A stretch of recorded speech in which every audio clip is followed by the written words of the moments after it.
Welcome to The Burn Beyond Firestop. I'm your host, John Zalepka. Our show, if you're not aware, is focused on life safety, which puts me on a mission to find the most interesting people in this space to get their unique perspective. Our hope is that our listening audience walks away with an understanding of how our guests and their businesses also contribute to the promotion of life safety of whatever is being built. Now, our show is brought to you by Specified Technologies, also known as STI Firestop. And since 1990, STI has been a leading global provider of innovative fire protective solutions that help stop the spread of fire, smoke, and hot gases. And our guest today is very knowledgeable on such topics.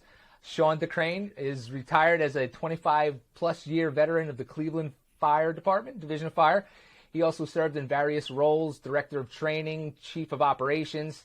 He retired as Battalion Chief covering Cleveland's West Side, and he's currently the Manager of Industry Relations for Underwriters Laboratories, Building Life Safety Security Technologies Division. We'll get into all of that, but welcome, Sean. Well, thank you, John. I appreciate it. It's nice to be here. I always appreciate the friends at STI, Charbel and Jimmy, and so I'm happy to be here. Awesome. Well, Sean, I always like to start on a personal note rather than jumping into the business of the whole thing. So I want to take you back to when you were a little kid running around your neighborhood. Where'd you grow up, actually? Fairview Park, Ohio. It's just outside of Cleveland. Okay. All right. So when you were running around the neighborhood. A mile from where I live, 2 miles from where I live right now. Oh, wow. Oh, that's awesome. I haven't gone far from where I grew up either. I grew up in Mattawa, New Jersey. I live in Freehold now. So, same kind of thing. But, the older that I get, I find that people generally don't do what they set out to do when they were a little kid. I mean, I know I wanted to be a fireman at one point, a policeman, a farmer, NFL football player at different points in my life, none of which panned out. But were you one of the few that actually wanted to be a fireman, that actually did it, or did you have a different career in mind? No, actually, I wanted to be a gas station attendant when I was really little. I remember being with my grandfather and going, wow, they have a cool uniform, and they wipe the window shields and everything. But that quickly evolved into wanting to be a firefighter. And the fire service was in our family. My grandfather's cousin actually was on the Cleveland Fire Department, and he was actually killed in the line of duty in 1972. And then my Uncle Jimmy, who is my my dad's cousin, I would guess. He was a firefighter in the community I grew up in. So every parade, there was Uncle Jimmy on the fire truck. And when my sister Colleen got stuck at the top of the tree, there was Uncle Jimmy with the fire truck. If anything happened, there was Uncle Jimmy. And so, I grew up idolizing my Uncle Jim, and I wanted to be like him, and the dream came true. And it's funny. I see him now. He's obviously retired, but he's like, "Wait a minute, I'm to blame for you being in the fire service." So that's funny. So Uncle Jim got Colleen out of the tree. You usually hear of a cat. Colleen really got stuck up in the tree. Well, Uncle Jim stepped back, smoking a cigarette. The other guys how to get her down from the tree, I think, if I recall. Delegation. I love it. So how did you finally get involved? I mean, was it right out of school? You were like, I'm going to be a fireman. I know where I grew up, it was mostly volunteers. So I didn't even know that was like a paid position until, I started becoming a little more worldly, if you could say. Yeah, here in Ohio, especially the Cleveland area, everything's a career department. I took a circuitous route, I think. When I graduated from high school, college wasn't an option with the family situation, so I went right into working. And I was playing rugby at the time, and a number of guys I was playing rugby with started getting on the fire department. And actually, one of my buddies who was on the fire department, he said, okay, and he slapped me upside the head, and he said, I'm taking you down to City Hall. You're signing up for the test now. You've always talked about it. You're going to do it. And so he did. And I did. And then the day the list was posted, actually, because it's a competitive test, it's civil service. And when I took it, there were probably 3,000 to 5,000 people that took it. We had to take it down at the Cleveland Convention Center. And when the list was posted, he was the first one. I was bartending at the time. So he burst in through the door, some ungodly hour in the morning, and grabbed me. We drove downtown, and we looked at the placement on the list. And lo and behold, I was lucky enough to get on. That's awesome. So, I mean, you made a career out of it, clearly. You moved up through the ranks, battalion chief and things like that. And you mentioned that your uncle burst through the doors to let you know about it. So someone told me to ask you about a free beer and dinner and how you kind of got involved in the whole passive fire protection. So that was an awesome segue. I really appreciate that, Sean. Yeah, But, yeah. why don't you take me through kind of how, the importance of what Firestop means to you and kind of like preventing that fire from getting behind you? Sure. It is a funny story. My whole career, I've been very blessed. The Cleveland Fire Department was very good to me. I really, really enjoyed my job. I just enjoyed being there and serving. And I became very involved, and I was the secretary of our local. And a friend of mine who worked or still works for a competitor of STI, in the Cleveland area, he came to rugby practice and he said, "Hey, listen, we have a trade association and we're looking to pick the brain of a firefighter on, what kind of training are they looking for? How can we help them and educate them on the importance of passive protection?" Because everyone understands, I think, the importance of an active protection system with sprinklers. We don't think so much about the passive protection and the containment qualities of it. So we were in negotiations at the time, and I told Steve, I said, I'm kind of busy. We have negotiations. And he said, well, the meeting's in Key West. And I said, funny, the calendar seems to be clearing a little bit, Steve. And he then said, well, we'll pay all your expenses. And I said, well, what about the bar tab? And I think he realized that the bar tab would be equal to or greater than the airfare. And he gave it a second thought, and he goes, yeah, we'll cover it. So I did. I flew down to Key West, and I joined the International Firestop Council's meeting, and I sat in on their educational work group. And we were talking about the training. We were talking about the importance of training and maybe some avenues to get to the fire service. And during a break, two members of the Firestop Council, John Valulis and Richard Licht, came up to me and started talking to me about codes. And while the fire services, we're very involved in multiple aspects of fire prevention and fire training, doing inspections, public education, obviously suppression and response. We have a bureau that really does all of the inspections and focuses on it. We do inspections at the company level, but they do the more in-depth stuff. So I never really served in the fire prevention role. But they started talking to me about the codes, and they started highlighting some of the changes, the recent changes that we've seen in the codes and how it might affect the fire service. So I listened, and I was intrigued, and I didn't know much about the codes. And then John said to me, he goes, well, you know what? There's a code hearing in Ohio coming up. Why don't you go to that code hearing and just take it in? I dare you to go to that code hearing. And then he double dog dared me. And Christmas Story being filmed partly in Cleveland, the double dog dare, you gotta. I said, John, Ohio's like plumbing. Cleveland's up here, Cincinnati's down here.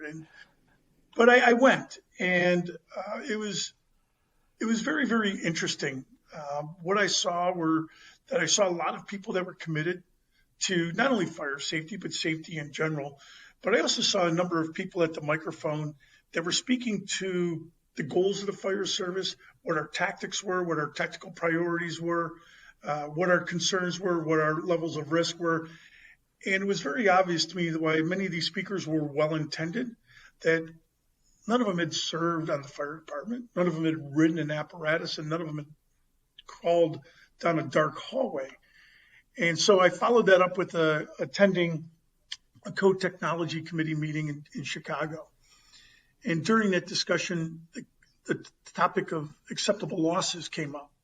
And as I listened to the debate going back and forth, I finally put my hand up, and the committee chair, I was a captain at the time, he goes, Captain, do you have a question? I said, we're talking about acceptable losses in occupied buildings, aren't we? And you could see a little bit of unease. And he said, well, yes, we are. And I said, what about us? We are going in for those acceptable losses. He said, well, we love the fire service. It says it right in the intent of the code. And I really had to start thinking about it that, you know what? It wasn't the responsibility of the individuals in that room or on that dais to think of the firefighting aspects and what our responsibilities are, what our needs are. That's our responsibility as a firefighter. So I wrote a lengthy 6-page letter to the IFF saying this is why we have to get involved, and gave some pointers and some examples. And they said, congratulations, you just volunteered. And I said, wow. So I jumped in with both feet, but it all started with that free beer and a dare. And it really highlighted the importance of our work environment.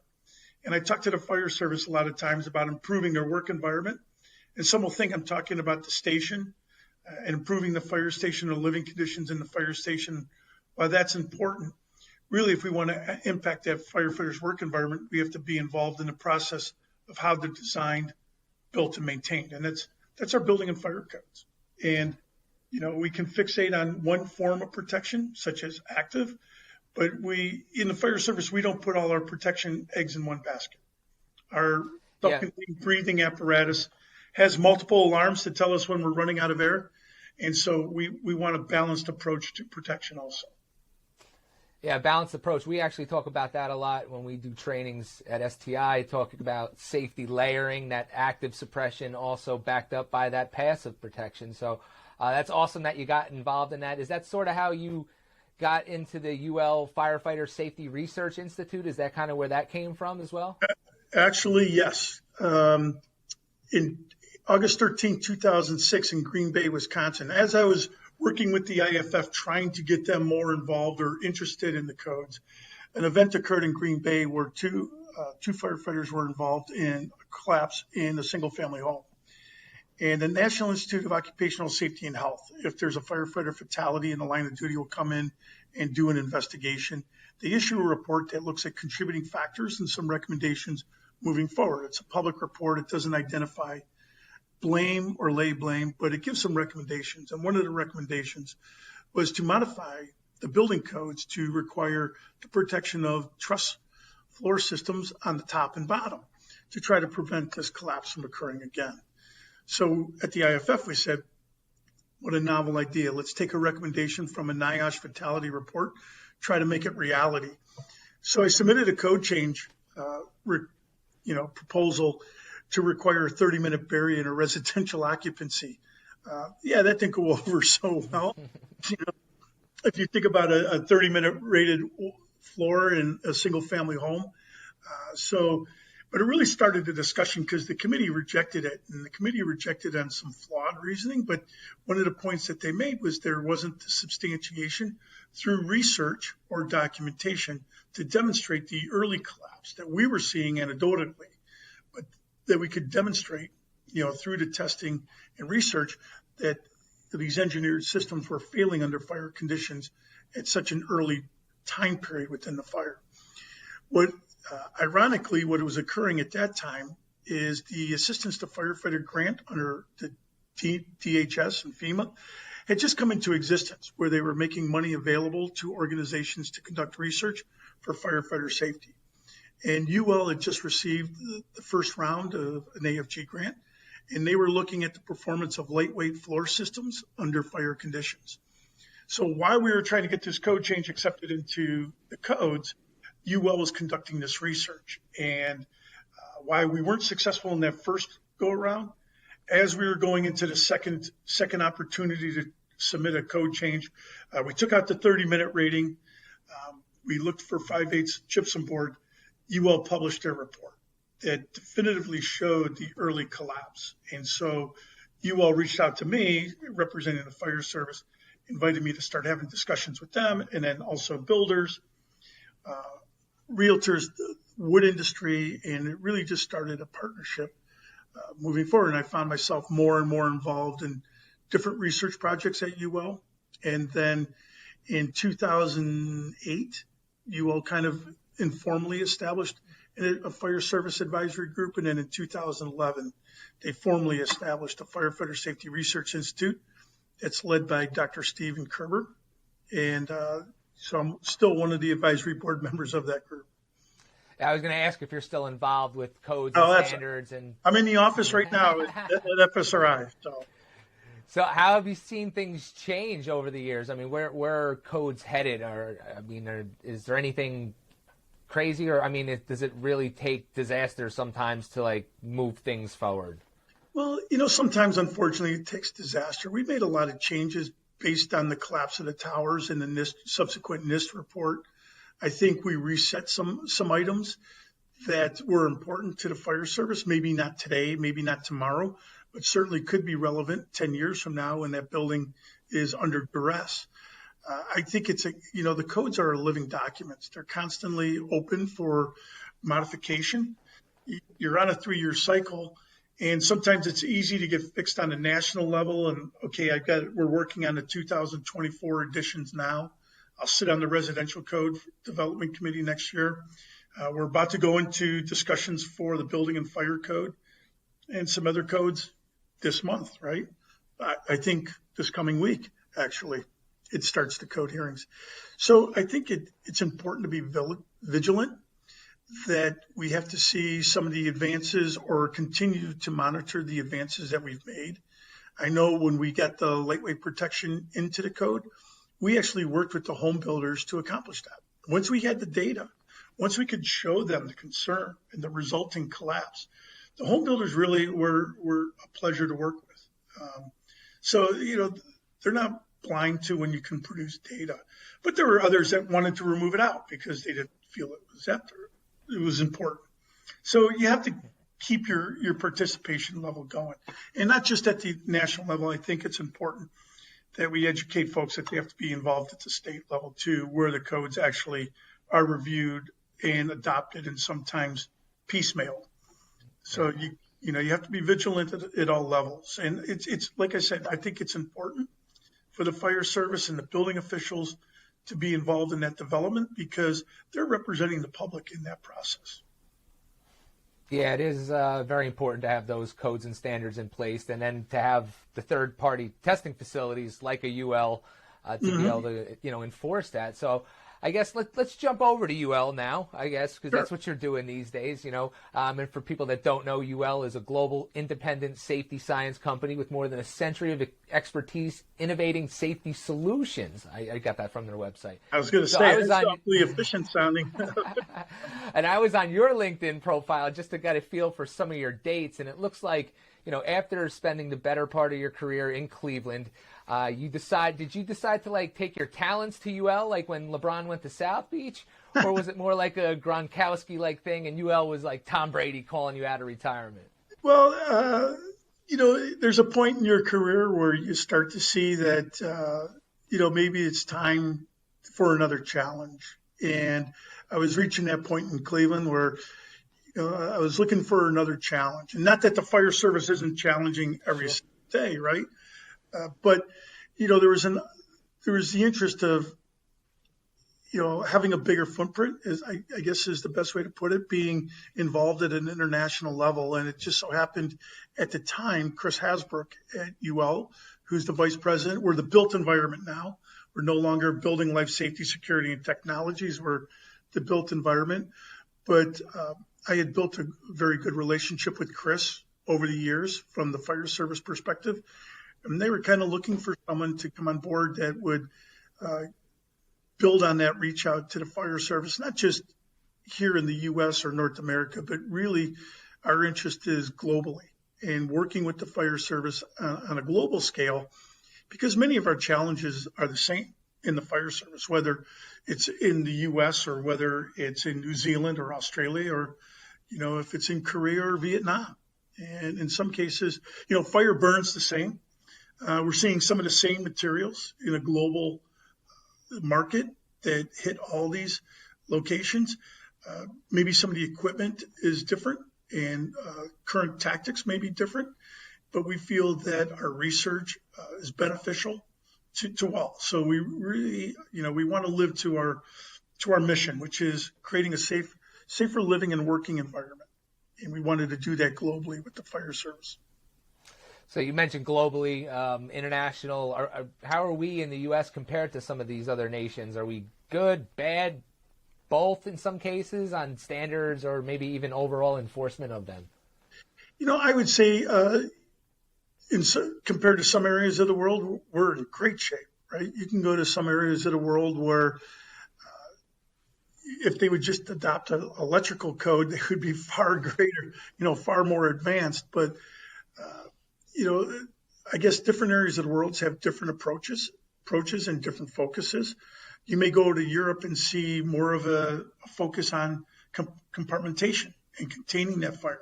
Whereas in the U.S., we really become reliant on the sprinkler systems and the performance of the sprinkler systems. But in many cases, we're very similar. And the standards are close, but there are some differences, and those are relative to what our focus is on or our priorities are on. But there's a lot that we can learn from each other. We're learning stuff from Europe. We're learning stuff from Japan, from Australia and New Zealand and their approaches. And likewise, they're learning from us. And we're creating partnerships with research institutes and the fire service in those areas so we can feed back and forth on that information. That's awesome. And obviously, you can get a lot of data from some of these disasters that happen, these huge fires that we've seen. But obviously, to test it is also something that you're doing at UL, right? Like these full-scale tests. I mean, how are they? Are they exciting? I mean, are they actual fires and people going in there? And can I come see one? Well, John, there's a love of fire when you get into the fire service, and I've said it's a fine line between gainful employment and incarceration. So I get paid to light fires, all in the name of science, and that's awesome. It's great.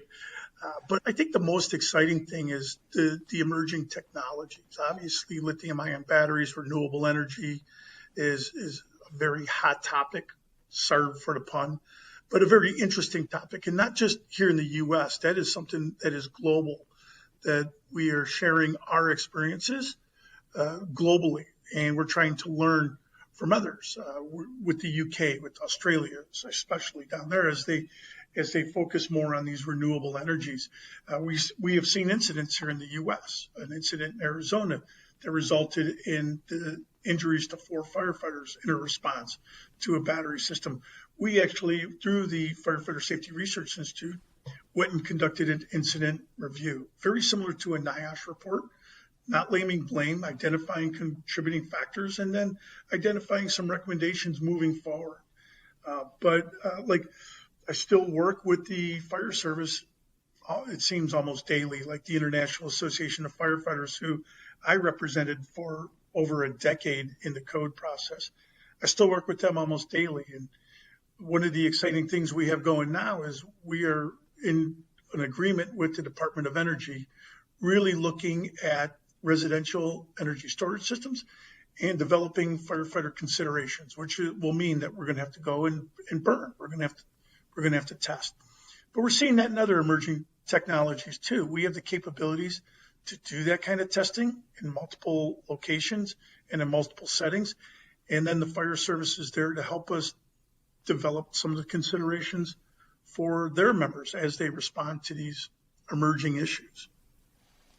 So, I mean, I guess the impact of post-construction wall systems are a thing that you're testing, the impact of firefighter response with all of these different emerging technologies and batteries and things like that, I think he even mentioned something about flammable refrigerants the other day. So, I mean, these new things that are just popping up, it's cool, like you said, to be able to light them on fire and I guess see how they burn, explode, or whatever it might be, right? Are you checking my email box? Because you just named off some I'm recently working on. No, I wasn't, but I'm a good mind reader, though. Apparently. Yeah. No, I mean, whatever's not proprietary, feel free to talk about any one of those things. Well, that's one of the things we're working with DOE on, right? There's I don't want to say a disconnect, but we have folks that are working in our codes that are really concentrating on the energy performance of buildings, which is very valuable, right? We don't want to waste energy if we don't have to. Energy is a precious commodity, especially if we don't have to produce gas, off-gassing, that's great. If we can extend the performance of that building, that's great. Where does that energy performance meet fire safety? That's one of the issues that we'll be discussing with DOE and actually looking at and testing some of these systems that are being installed post-construction. So after the building's been occupied for a while. And we're focusing on the lower rise buildings, those under 40 feet, because over 40 feet, the facade has to be tested to NFPA 285. So, the question is, can we meet energy performance, and can we do it fire safety wise? So, we're going to be working with DOE on that and the IFF. We're working with various industries that have maybe unique systems that don't involve the interaction of humans. And what happens if there's a fire within that system? How does the fire department respond? How does the fire department confirm extinguishment or complete extinguishment within these systems?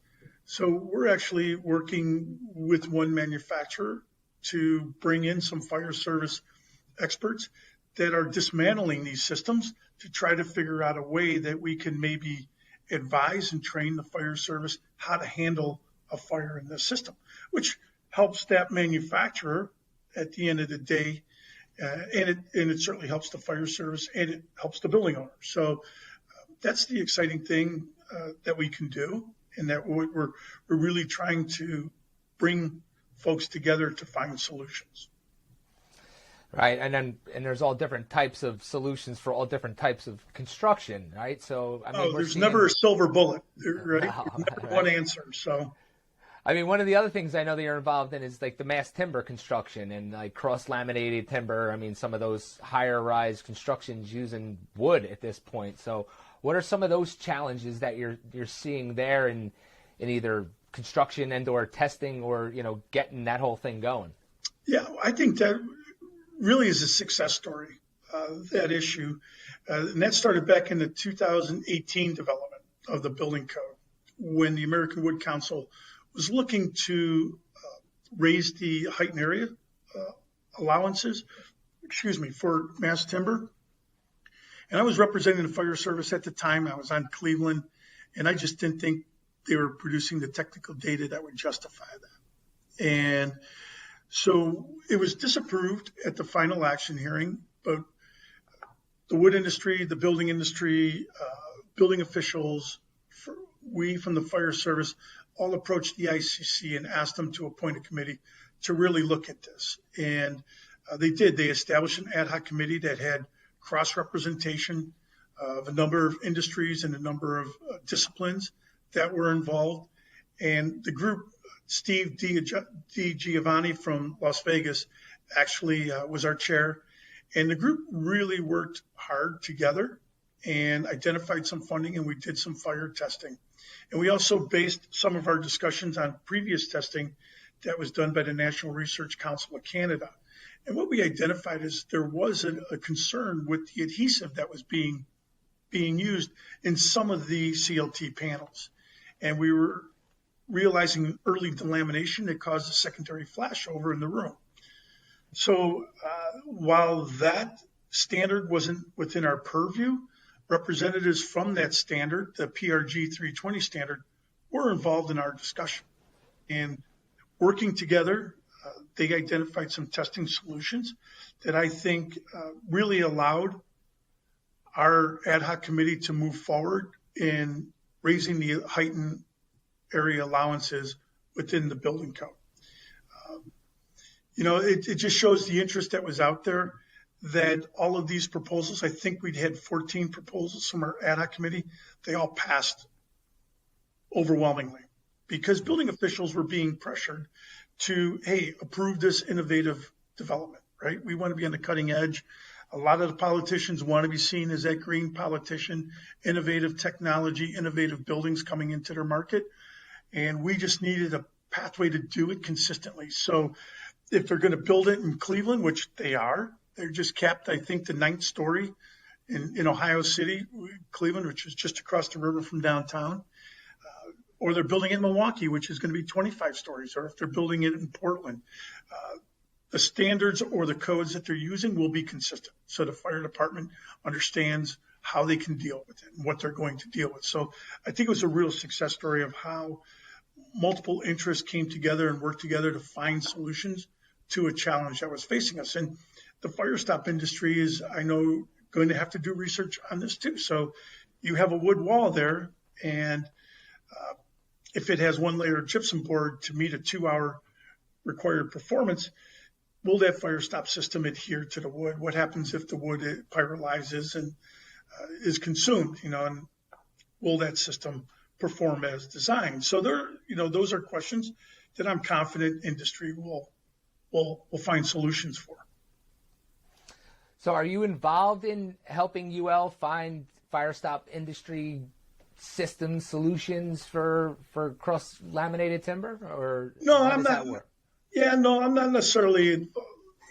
We've had discussions on it. We've had discussions with some clients. I think, and I don't know, so I don't want to classify anything, but if a client has done some internal research and they believe they have solutions and they want to come and get a listing, certainly as UL always has, they work with that client and, make sure it's the right application, make sure it's the right test. And, if it fails, that the client understands why it failed so they can go back to the drawing board and come back. So there are a lot smarter people than I that are working on those solutions. Every now and then when it involves the fire service, I'll get called into a discussion and we'll have that, if there's a question from the fire service perspective. Yeah, well, I do appreciate your perspective for sure, Sean. So, I mean, is there anything else that you'd like to promote as far as educational training, additional resources? I mean, we could put show links to, in the show notes, links out to some of these things. Or do you have any upcoming webinars? I know you said you've been doing some webinars lately. Yeah, we did a series of webinars that we worked with industry. Jimmy Stahl was involved in one of them. They're on our UL events page. What we did is we partnered with various industries and the fire service, specifically the IAFF and also the International Association of Fire Chiefs, where each topic had a presentation from an industry representative, a UL representative, and a fire service representative. And then we had a panel discussion, and every one of them went over the 90 minutes we had scheduled because we had good participation, and I think they were valuable. We're hoping to have a second series in fall. We didn't want to do it over the summer, especially coming off lockdowns. Who wants to sit in the middle of July watching a 2-hour webinar when it's a beautiful day outside? So we're going to shoot for fall. And we're going to be working to hopefully, ramp up some in-person workshops where we do safety challenges of the future built environment. And we've held those in New York City, Milwaukee, Sacramento, and Tokyo. And we're hoping to get one this fall in Florida that we had scheduled for last year. So, a lot of exciting things. Again, trying to work various groups together in partnerships. We firmly believe that we learn from each other. And if it's one thing I learned in my involvement in the codes, is that regardless of the discipline, if you're involved in the process, 99 out of 100 times, we have a pretty common goal. We just have some differences of opinion on how to get there and what the solution is. But sitting down and having that discussion really pays off. And I have learned a ton from architects like Dave Collins. And, Dave and I sitting down didn't have the most auspicious beginning in Cincinnati at that code hearing, but a close friend now. And, I've learned a ton from him, and I hope he's learned something from me from the fire service. And that goes along many of the industries. Well, I'm sure he's learned a lot because I know I sure have. So that's awesome, yeah. Sean. Again, we'll put those links in the show notes so you can go check those webinars out, and we'll be looking at you on LinkedIn. I'll stay out of your inbox, so you'll just have to forward me anything you might want me to know about from now on. I'm done reading your mind now. Yeah. So. Well, it's a short read, John. It's a short read, so don't worry about it. I doubt it. No, you're awesome, Sean. Thanks so much. So thanks again for listening, everybody. We realize that there are a lot of podcasts out there, and you chose to listen to this one, so thanks again. Be sure to check out those show notes for links. And finally, if you enjoyed the show, please subscribe or follow so that you don't miss an episode. And please rate us, review us, like us, tell a friend about us. Because remember, friends don't let friends not know about awesome podcasts like this one. So until next time, This is The Burn. Thanks again, Sean. Take care. Thanks, John.